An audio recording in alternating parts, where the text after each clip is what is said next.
De óculos escuros devido a uma inflamação ocular, o presidente francês Emmanuel Macron subiu ao palco de Davos com um discurso contundente contra Donald Trump.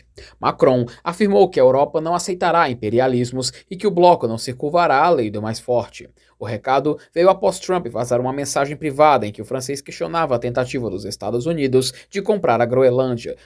No fórum, Macron defendeu que a Europa prefere a ciência e o Estado de Direito à brutalidade de valentões. Como resposta estratégica, o líder francês propôs maior abertura a investimentos da China, contrariando a política de Washington. Ele reafirmou que a União Europeia apoiará a Dinamarca contra qualquer pressão externa e que está pronta para usar instrumentos de proteção comercial contra o aliado histórico. O visual de Macron chamou a atenção nas redes sociais e acabou reforçando o tom de desafio em um dos momentos mais tensos da diplomacia internacional. Para mais informações, acesse o portal O Povo, se inscreva no canal, link na descrição.